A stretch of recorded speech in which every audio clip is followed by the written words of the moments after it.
तर चला आपण प्रॅक्टिस सेट कडे जाऊयात.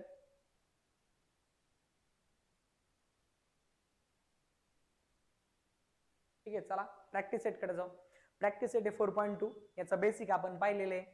तर बेसिक पाहिलं नसेल तर आधी ते बेसिक पाहून घ्या आणि नंतर प्रॅक्टिस सेटला सुरुवात करा, कारण बेसिक खूप महत्वाचं आहे. ठीक आहे, क्वेश्चन वाचू आपण.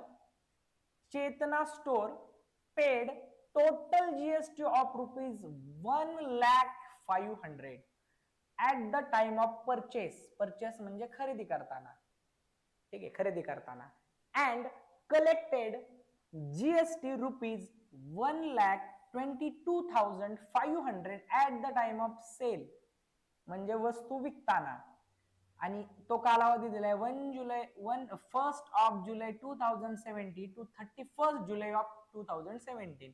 आता याच्यामध्ये खरं तसं पाहायला गेलं तर जास्त या डेटचा काही आपल्याशी संबंध नाहीये प्रश्नाशी, परंतु ते थोडंसं कन्फ्युजिंग करण्यासाठी म्हणा, तसा टाइम पिरियड तर असतो जीएसटी पे करण्याचा, परंतु आपल्याला याच्यामध्ये काही जास्त उपयोगाचा नाहीये. Find the GST payable by Chetna stores. तर चेतना स्टोर्सला जीएसटी पे किती करावा लागेल असा आपल्याला प्रश्न केलेला आहे. आता साधं सोपं सांगतो बरं का. याच्यामध्ये ना मोठ्या संख्येमधून छोटी संख्या मायनस करायची. म्हणजे ही संख्या आहे 1,22,500 आणि ती आहे 1,05,000. तर ही या दोघांची वजाबाकी करायची, बस एवढं सिंपल आहे. परंतु आपल्याला हे लक्षात आलं पाहिजे की यामध्ये आउटपुट टॅक्स कुठला आहे आणि इनपुट टॅक्स कुठला आहे, इनपुट टॅक्स क्रेडिट कुठला आहे. ठीक आहे, आपण मागच्याच लेक्चरमध्ये बेसिक मध्ये पाहिलं की जीएसटी पेएबलचा फॉर्म्युला काय असतो. तर पहा, यामध्ये दोन गोष्टी आहेत, एक आउटपुट टॅक्स आहे आणि दुसरा आहे इनपुट टॅक्स क्रेडिट. तर चेतना स्टोअरने पे केला टॅक्स जीएसटी कधी केली, at the time of purchase म्हणजे वस्तू खरेदी करताना. खरेदी करताना म्हणजे वस्तू आत घेताना, वस्तूला इनपुट करताना जो टॅक्स भरला तो किती भरला, 1,05,000. बरोबर आहे. And collected GST of ₹1,22,500 at the time of sale म्हणजे विकताना. ती वस्तू विकत असताना, ती वस्तू बाहेर देत असताना, दुसऱ्याला देत असताना म्हणजे आउटपुट करत असताना याला म्हणायचं आउटपुट टॅक्स. किती दिला तो आउटपुट टॅक्स, 1,22,500. येते लक्षात. आणि इनपुट टॅक्स मिळाला तुम्हाला, आउटपुट टॅक्स मिळाला. सरळ सरळ जीएसटी पेएबलचा फॉर्म्युला वापरायचा आणि उत्तर काढायचं. जीएसटी पेएबल काय असतो, या दोघांची वजाबाकी. कोणामधून कोण वजा करायचा, आउटपुट टॅक्स मधून इनपुट टॅक्स क्रेडिट वजा करायचं, म्हणजे या संख्येतून ही संख्या वजा करायची. इतका सोपा प्रश्न आहे हा. येते लक्षात. हा प्रश्न जर 2 मार्काला आला तर म्हणजे चुकण्याची काही शक्यता नसायला पाहिजे. पण बऱ्याच वेळा काय होतं की कन्सेप्ट माहित नसतात आणि मग असं वाटतं की नाही खूप प्रश्न अवघड आहे आणि नाही आम्हाला जमतच नाही फायनान्शियल प्लॅनिंग वगैरे वगैरे. तर ह्या गोष्टी होतात. परंतु फायनान्शियल प्लॅनिंग खरोखर सोपं आहे, समजून घेणं गरजेचं आहे आणि सगळ्यात महत्वाचं म्हणजे तो आपल्याला दैनंदिन जीवनातला आहे आणि तो माहित असायला पाहिजे. ठीक आहे, तर याला सोडवायचं कसं. तर सगळ्यात पहिल्यांदा मी लिहिणार गिवन म्हणजे जे आपल्याला दिलं गेलेलं आहे. बरोबर, गिवन. ठीक आहे, गिवन मध्ये हा हे चेतना स्टोर्सने काय केलं, पेड केलं टोटल जीएसटी ऑफ ₹1,05,000 वगैरे वगैरे. तर तो आपल्याला माहिती, तो काय आपला वस्तू इनपुट करत असताना इनपुट टॅक्स क्रेडिट आहे. तो इनपुट टॅक्स क्रेडिट त्याला आपण कंसामध्ये म्हणू ITC. किती आहे ITC, ₹1,05,000. येते लक्षात. त्यानंतर दुसरा आपल्याला अजून काय दिलेला आहे, आउटपुट. वस्तू देत असताना जो टॅक्स कलेक्ट केलाय त्याला आपण म्हणू आउटपुट टॅक्स. याला लय पाणी लावत बसण्यात काय अर्थ नाही बरं का. म्हणजे चेतना स्टोअरने पेड वगैरे केलं काय काय नाही, गरज नाहीये, कारण हा प्रश्न खूप कमी मार्काला येतो आणि कन्सेप्ट समजलेले आहेत हे समजतं याच्यामधून. ठीक आहे, तर जास्त पाणी लावण्यात काय अर्थ नाही याला. आउटपुट टॅक्स किती, तो ₹1,22,500. येते लक्षात. आणि सरळ सरळ आउटपुट टॅक्स मधून इनपुट टॅक्स मायनस करा आणि तुमचा आन्सर काढा. आपल्याला काय विचारलाय प्रश्न, साधा सोपा, जीएसटी पेएबल किती.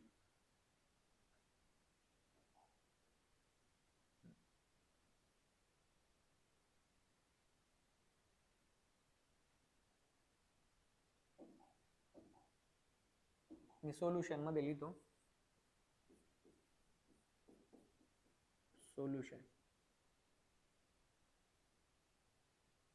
सोल्युशन मध्ये हा मात्र मी असं लिहितो, GST payable for Chetna stores, for Chetan आहे का चेतना आहे,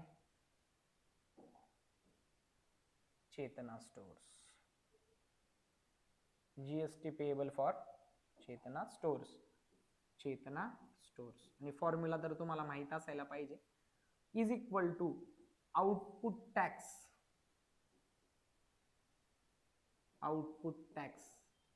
मायनस इनपुट टॅक्स क्रेडिट. आणि सरळ सरळ फॉर्म्युला यूज करा. आउटपुट टॅक्स मध्ये आउटपुट टॅक्सची व्हॅल्यू पुट करा, 1,22,500 मायनस 1,05,00,000. वजाबाकी करा यांची, सोपी आहे.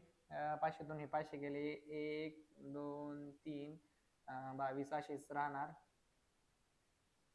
ठीक आहे. आणि एक मधून एक गेला म्हणजे टोटल जीएसटी पेबल किती, रुपये 22,000. ठीक आहे. इतकं सोपं आन्सर आहे याचं, काहीच करायचं नाहीये, फक्त वजाबाकी करायची. आणि शेवटी आपण मला वाटतं तुम्हाला दिसलेलं आहे, तुम्ही पाहिलेलं आहे, खूप सोपा प्रश्न आहे. आणि सगळ्यात शेवटी आपण फक्त काय करणार, जीएसटी पेबल पूर्ण वाक्यामध्ये लिहू आपण याला.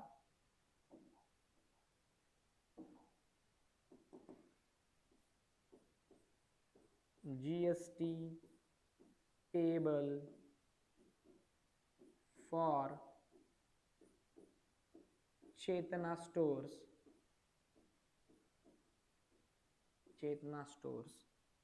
इज रुपीज, तुम्ही पण असं कराल, असं करू नका, एवढं मोठं. ठीक आहे. Is rupees 22,500. इतका सोपा क्वेश्चन आहे. एकदा चेक करायचं असेल तर तुम्ही पाहू शकता.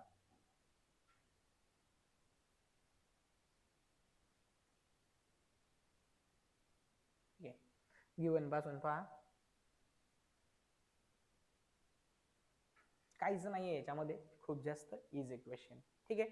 मला वाटतं हा समजलेला आहे, जास्त वेळ नको घालवायला. नेक्स्ट क्वेश्चन कडे जाऊ आपण. हा वाला सेकंड क्वेश्चन आहे, सेकंड क्वेश्चन कडे जाऊ. सेकंड क्वेश्चन वाचू आपण, काय ऍक्च्युअली काय सांगितलेलं आहे. Najma is a proprietor of a firm. एका फर्मची प्रोप्रायटर आहे नजमा, म्हणजे थोडक्यात एखादं दुकान आहे किंवा शॉप आहे आणि तिची ती ओनर आहे. रजिस्टर्ड अंडर जीएसटी, त्याने जीएसटी अंडर तिचा जो फर्म आहे तो रजिस्टर केलेला आहे.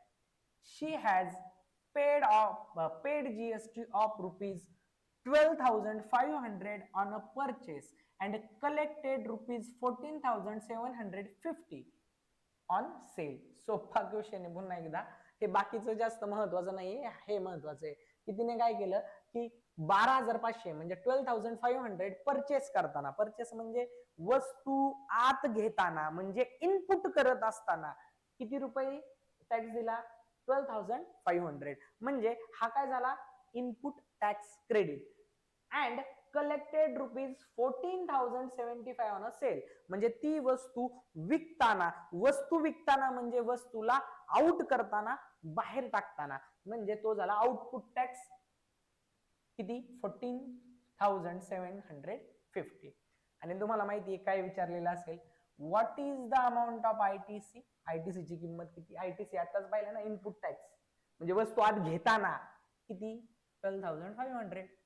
बी क्लेम आयटीसी समजला मला, 12,500. And what is the amount of GST payable, आणि जीएसटी पेएबल ची अमाऊंट किती असेल. इतका साधा आणि सोपा क्वेश्चन आहे या ठिकाणी, मग सारखाच सेम आहे, फक्त एक क्वेश्चन ऍड केला की what is the amount of ITC. आपल्याला ते सांगावं लागेल की आयटीसी ची अमाऊंट किती आहे ते दाखवून द्यायचं, आणि आपण जनरली ते दाखवत असतो. ठीक आहे. तर मी काय करतो या ठिकाणी गिव्हन लिहित नाही, कारण गिव्हन मध्ये आपण याला आयटीसी लिहिणार आहे आणि पुन्हा उत्तरामध्ये पुन्हा आपला आयटीसी येणार आहे, त्यामुळे मी गिव्हन वगैरे लिहित नाही, डायरेक्ट काय करतो, आन्सर लिहायला सुरुवात करतो. सेम मागासारखाच क्वेश्चन आहे तो.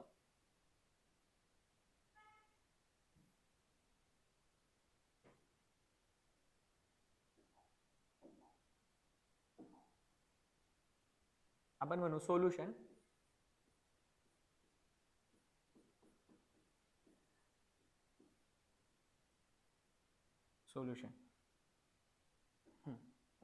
सोल्युशन मध्ये सगळ्यात पहिल्यांदा मी त्याचं उत्तर देतो, what is the amount of ITC. ठीक आहे, तर सगळ्यात पहिल्यांदा मी लिहिणार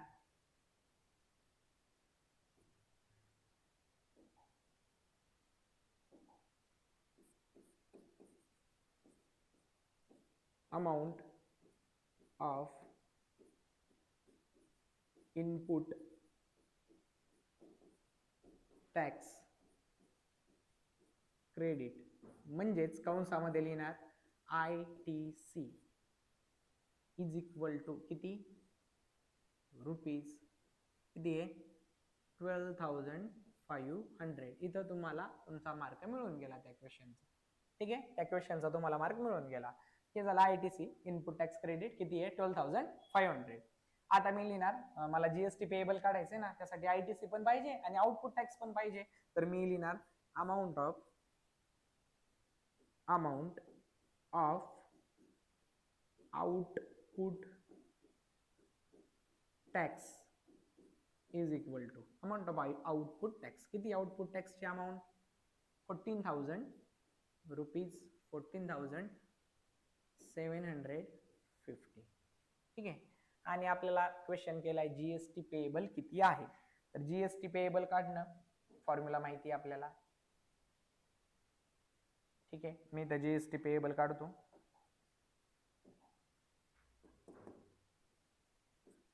जीएसटी पेएबल, हा आता त्यांनी जीएसटी पेएबल फॉर नजमा वगैरे असं काय नाही. What is the amount of GST payable. ठीक आहे, मग जीएसटी पेएबलची अमाऊंट विचारलेली आहे. मी फक्त इथे एक गोष्ट ऍड करतो, अमाऊंट ऑफ जीएसटी पेएबल म्हणतो याला. ठीक आहे, त्यांनी ज्या पद्धतीने शब्दरचना केलेली असेल त्या पद्धतीने त्यांच्या पद्धतीने थोडंसं मॉडिफिकेशन करायचं. Amount of GST payable is equal to, formula माहिती आहे काय, आउटपुट टॅक्स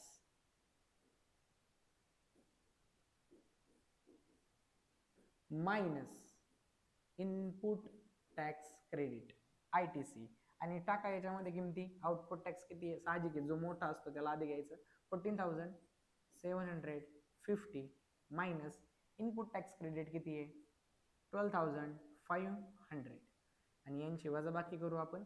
हे 0, हे 5, 7तून 5 गेले, 2 राहिले, आणि हे 14 मधून 12 गेले, 2 राहिले. ठीक आहे, रुपीज 2,250 हा झाला आपला अमाऊंट ऑफ जीएसटी पेएबल. फक्त याला काय करू आपण, थोडंसं हायलाइट करू. GST payable is equal to rupees 2,250.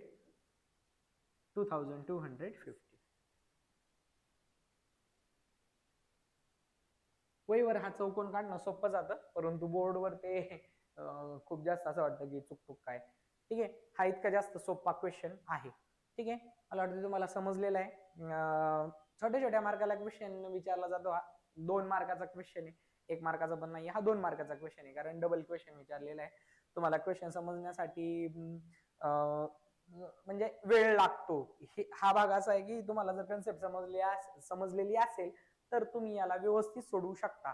जर समजलेली नसेल तर बऱ्याच जणांना वाटतं की हे खूप जास्त अवघड आहे. ठीक आहे, परंतु हा क्वेश्चन अवघड नाहीये, समजला पाहिजे. पुढच्या थर्ड क्वेश्चन कडे जाऊयात आपण. हा, आता हा जो थर्ड क्वेश्चन आहे हा थोडासा विचार करायला लावण्यासारखा आहे. येते लक्षात. थोडस या क्वेश्चनला समजून घेऊ. वेळ लागेल आपल्याला, वेळ नाही लागायचा, पण प्रत्येकाच्या 2-3 विक्रेते आहेत त्यांच्याबद्दल आपल्याला जाणून घेणं गरजेचं आहे. पहिल्यांदा आमिर एंटरप्राइज आहे. ठीक आहे, त्यानंतर इथं दुसरे अजून एक विक्रेते आहे, अकबरी ब्रोज आहे. त्यानंतर मयंक फूड कॉर्नर आहे. बरोबर, हे 3 जण आहेत. काय काय झालं ते पाहू आपण. मी याला थोडस इथं मांडणी करतो, तुम्हाला समजायला सोपं जाईल. Aamir enterprise, Aamir enterprise Aamir enterprise. त्यानंतर अकबरी ब्रोज,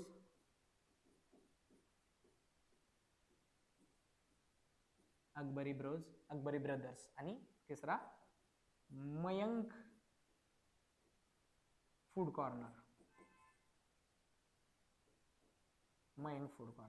ठीक आहे. आता काय काय झालंय सांगितलंय बघू. Aamir enterprise purchased chocolate sauce bottles and paid GST of ₹3,800. ठीक आहे. आमिर एंटरप्राइजने काय केलं की कोणाकडून तरी चॉकलेट सॉसच्या ज्या बॉटल्स आहेत त्या काय केल्या, परचेस केल्या. कोणाकडून तरी परचेस केल्या, म्हणजे अशा पद्धतीने कुठून तरी परचेस केलेल्या आहेत. परचेस केलेल्या आहेत म्हणजे ती वस्तू त्यांच्याकडे आलेली आहे. ठीक आहे. ती वस्तू घेतलेली आहे आणि घेत असताना त्यांनी जो टॅक्स दिला तो किती दिला, 3,800. म्हणजे आमिर एंटरप्राइज साठी इनपुट टॅक्स, वस्तू घेतानाचा टॅक्स किती झाला, 3,800. आलं लक्षात? ठीक आहे. त्यानंतर he sold those bottles to Akbari brothers. त्यांनी त्याच बॉटल अकबरी ब्रदर्सला विकल्या. ठीक आहे. आणि अकबरी ब्रदर्सला विकल्या म्हणजे त्या बॉटल्स त्यांनी त्याला दिल्या आणि किती रुपयाचा जीएसटी कलेक्ट केला, 4,100. म्हणजे वस्तू ज्यावेळी त्यांनी विकली, ती वस्तू आउट केली, तेव्हा त्यांना किती रुपये जीएसटी मिळाला, 4,100 जीएसटी कलेक्ट केला त्यांनी. म्हणजे हे आमिर एंटरप्राइज साठी झाला आउटपुट टॅक्स. कारण वस्तू विकताना त्यांनी जो टॅक्स कलेक्ट केला त्याला म्हणायचं आउटपुट. आउट करताना वस्तू आहे की नाही, तो किती केला, 4,100. समजलं? ठीक आहे. आता हे झालं आमिर एंटरप्राइज साठी. आता अकबरी ब्रदर्स साठी काय काय घडलं ते बघू. आता आमिर एंटरप्राइजने कोणाकडून तरी बॉटल घेतल्या आणि त्यावेळी त्यांनी टॅक्स दिला 3,800. काही फरक पडत नाही. हा, परंतु जेव्हा आमिर एंटरप्राइजने अकबरी ब्रदर्सला बॉटल दिल्या त्यांच्यासाठी आमिर एंटरप्राइज साठी तो होता आउटपुट टॅक्स. परंतु अकबरी ब्रोजने त्या बॉटल खरेदी केल्या ना, मग जेव्हा त्यांनी त्या बॉटल खरेदी केल्या, कुणी, अकबरी ब्रदर्सने, वस्तू त्यांनी घेतली. म्हणजे वस्तू, आता अकबरी ब्रदर्सच्या वेने विचार करू. अकबरी ब्रदर्सने आमिर एंटरप्राइज कडून ती वस्तू घेतली आणि वस्तू घेत असताना म्हणजे इनपुट करत असताना त्यांनी किती रुपये आमिर एंटरप्राइजला दिले, हे काय, हे 4,100. बरोबर ना, 4,100 दिले ना. यांच्यासाठी तो आउटपुट टॅक्स आहे, पण अकबरी ब्रदर्स साठी तोच काय झाला, इनपुट टॅक्स. हे लक्षात ठेवायचं. ठीक आहे. हे खूप महत्वाचं आहे. आता Mayank food corner purchased these bottles from Akbari brothers. ह्याच बॉटल मयंक फूड कॉर्नरने काय केल्या, अकबरी ब्रदर्स कडून परचेस केल्या. परचेस केल्या म्हणजे खरेदी केल्या. परचेस केल्या म्हणजे खरेदी केल्या. मयंक फूड कॉर्नरने परचेस केल्या म्हणजे घेतल्या. येते लक्षात? आणि अकबरी ब्रदर्सने त्या बॉटल त्यांना दिल्या. बॉटल दिल्या म्हणजे त्यांच्यासाठीचा तो झाला आउटपुट टॅक्स. आउट केल्या ना त्या बॉटल. तर त्यावेळी आउटपुट टॅक्स किती कलेक्ट केला, परचेस करत असताना अकबरी ब्रदर्सने किती रुपये जीएसटी पे केला, 4,500. म्हणजे अकबरी ब्रदर्सला मयंक फूड कॉर्नरने 4,500 रुपये जीएसटीच्या रूपामध्ये दिले आणि अकबरी ब्रदर्सने ते 4,500 कलेक्ट केले. वस्तू देताना म्हणजे वस्तू आउट करताना किती रुपये दिले, 4,500. म्हणजे हा यांच्यासाठी झाला हा आउटपुट टॅक्स. आणि हाच output tax Mayank food corner साठी काय झाला, इनपुट टॅक्स. येते लक्षात? कारण वस्तू घेताना, वस्तू इनपुट करताना दिलेला टॅक्स किती दिला, तो 4,500. त्यांच्यासाठीचा तो 4,500.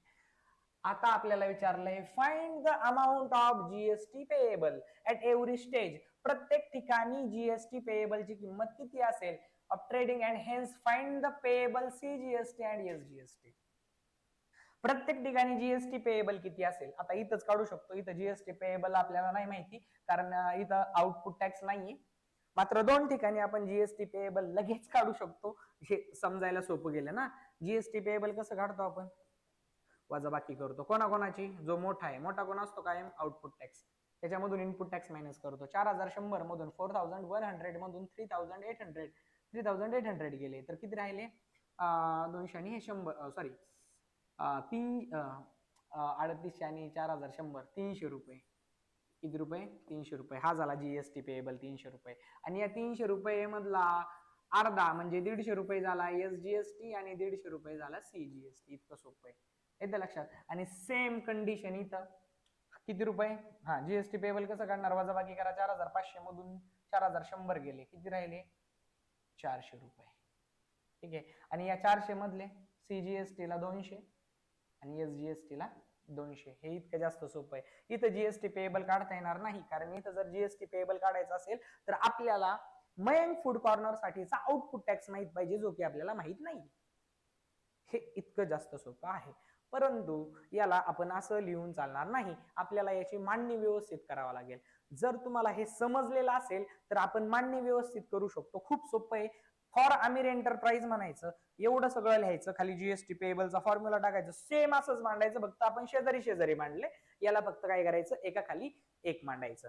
आमिर एंटरप्राइज साठी इनपुट टॅक्स 3800, आउटपुट टॅक्स 4100 आहे. हाच आउटपुट टॅक्स अकबरी ब्रो साठी इनपुट टॅक्स बनेल आणि यांच्यासाठीचा जो आउटपुट टॅक्स 4500 येतो यांच्यासाठी इनपुट टॅक्स बनेल. एवढं सोपं आहे.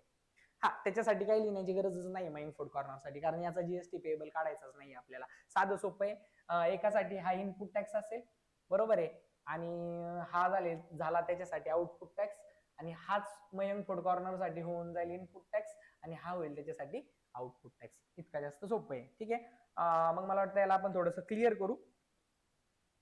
करू आणि याच ठिकाणी मी याला सोडवतो.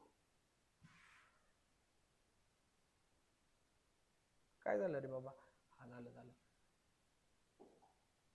अरे तेच निघून गेलं. बरं ठीक आहे, मी याला इरेज करतो. या पेजला असंच ठेवू, नवीन एक पेज ऍड करू आपण. याला कॉपी करू.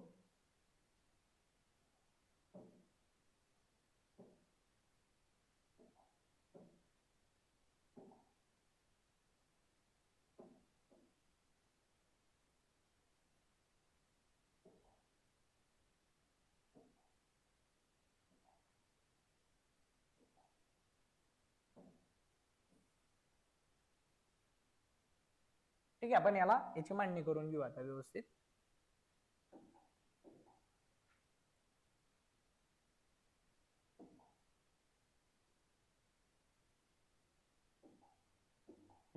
आता सगळ्यात पहिल्यांदा मी आमिर एंटरप्राइज साठी लिहिणार. आता गिवन वगैरे लिहायला प्रत्येक ठिकाणी वेगवेगळी माहिती आहे, त्यामुळे मी गिवन लिहित नाही. सरळ सरळ 1 नंबर आकडा टाकतो, सोल्युशन म्हणा 1 नंबर आकडा टाकायचा, आणि मी लिहिणार for Aamir enterprise. For Aamir enterprise म्हणजे आमिर एंटरप्राइज साठी कशा पद्धतीने गोष्टी काम करतील, आमिर एंटरप्राइज साठी कशा पद्धतीने गोष्टी काम करतील. ठीक आहे, फॉर आमिर एंटरप्राइज म्हणलं. आता त्याच्यासाठीच आमिर एंटरप्राइज साठीच मी लिहिणार सगळ्यात पहिल्यांदा आमिर एंटरप्राइज साठी इनपुट टॅक्स क्रेडिट लिहिणार मी. इनपुट टॅक्स क्रेडिट हा कायम छोटा असतो आउटपुट टॅक्स पेक्षा, हे लक्षात ठेवायचा. त्याला मी म्हणणार ITC. तो किती आहे, रुपीज किती आहे, 3800. ठीक आहे, आणि त्याच्याच खाली मी लिहिणार output tax.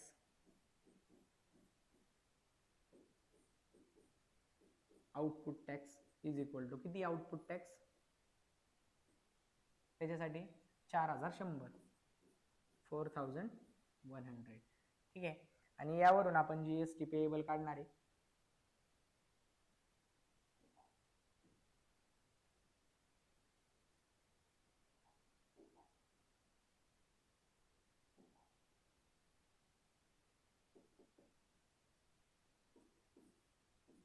GST payable for कोणासाठी, payable for Aamir enterprise. For Aamir enterprise कसं काढणार, सोपं आहे. आउटपुट टॅक्स मधून इनपुट टॅक्स क्रेडिट मायनस करणार. चला किमती टाकू. आउटपुट टॅक्स किती आहे, 4100. 4100 वजा इनपुट टॅक्स क्रेडिट किती आहे, 3800. यांची वजाबाकी करू. यांची वजाबाकी जर केली तर आपल्याला उत्तर येईल रुपये 300. तर हा झाला GST payable for Aamir enterprise. याच वाक्याला खाली लिहून तुम्ही अंडरलाईन म्हणजे बॉक्स करू शकता.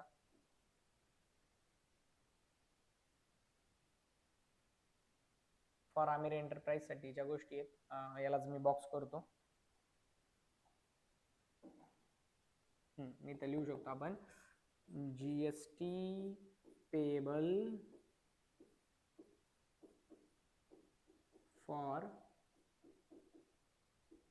Aamir enterprise is ₹300. आणि हा आपल्याला एसजीएसटी आणि सीजीएसटी पण सांगायला लावलंय ना. मग तुम्ही याच्यासाठी लिहू शकता. यालाच आपण काय करू, वरती हे करू आणि इथंच आपण लिहू शकतो की टोटल जीएसटी किती आहे 300. तर मग एसजीएसटी 50%, 50% आणि सीजीएसटी 50, म्हणजे निम्मा निम्मा 150. तर आपण याला सरळ सरळ लिहू शकतो SGST is equal to CGST is equal to ₹150. माझ्या मते एवढं सफिशियंट आहे, कारण आम्ही इथपर्यंत जर लिहितोय तर आम्हाला साध्या गोष्टी माहिती आहेत की एसजीएसटी निम्मी असेल आणि सीजीएसटी पण निम्मी असेल. मग सीजीएसटी आणि एसजीएसटी बरोबर किती, ₹150. दोन्हीही 150 रुपये आम्हाला द्यावा लागतील. बरं, तर हा झाला आमिर एंटरप्राइज साठी. ठीक आहे, आमिर एंटरप्राइज साठी सगळा लेखाजोखा. आता आम्हाला आमिर एंटरप्राइज झाला. आमिर एंटरप्राइज नंतर कोण पाहिजे, अकबरी ब्रोज. बरोबर, अकबरी ब्रोज साठी इनपुट टॅक्स असेल 4100 आणि आउटपुट टॅक्स असेल 4500. एवढं लक्षात ठेवा. ठीक आहे, 4100 आणि 4500. बरं,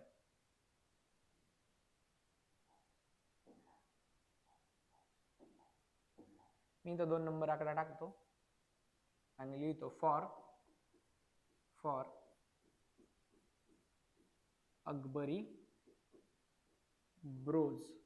for Akbari bros, Akbari brothers साठी ए काय, इनपुट टॅक्स क्रेडिट,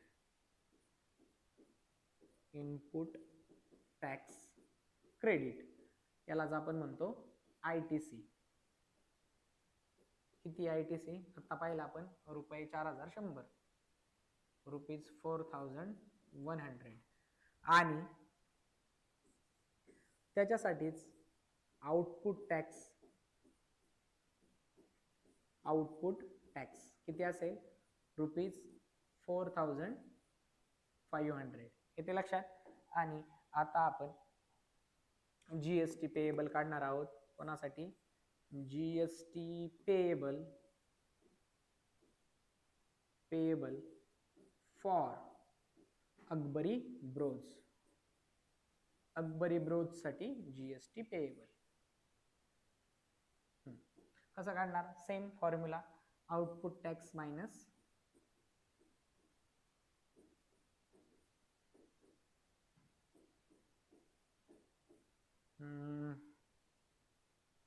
आयटीसी जरी लिहिलं ना तरी सुद्धा चालतं. पुस्तकामध्ये असाच फॉर्म्युला आहे, त्यामुळं चालेल.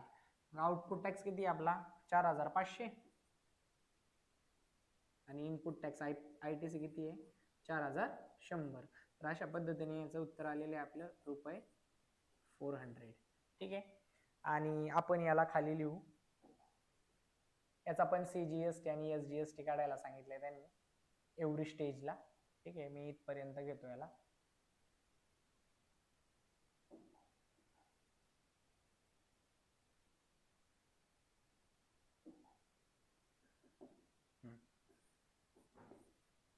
GST payable for Akbari bros is ₹400. CGST आणि एसजीएसटी आता इथं पूर्ण लिहितो, CGST and SGST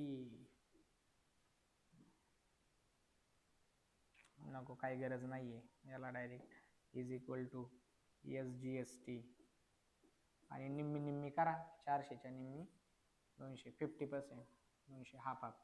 SGST is equal to CGST is equal to 200 and SGST is equal to also 200. अशा पद्धतीने हा आपला प्रश्न संपलेला आहे. सोपं आहे, अवघड नाहीये. तुम्हाला जर पाहिजे असेल तर तुम्ही पुन्हा एकदा पाहू शकता. पहा,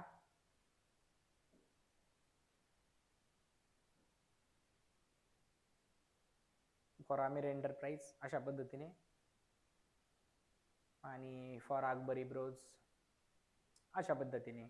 आणि याचं जे एक्सप्लेनेशन आहे मी मागं केलेले आहे या ठिकाणी. ठीक आहे, समजलेल्या नसतील गोष्टी तर पुन्हा एकदा पाहायच्या. आणि जेव्हा तुम्ही लेक्चर पाहत असता तेव्हा कुठल्याही गोष्टी मनामध्ये आणायच्या नाही, म्हणजे कन्फ्युजन तिथल्या तिथं वाढत राहतं. जर तुम्ही ओव्हर थिंकिंग करायला लागले तर सोप्या भागाला पण तुम्ही अवघड करायला लागता. ही एक गोष्ट लक्षात ठेवायची. ठीक आहे.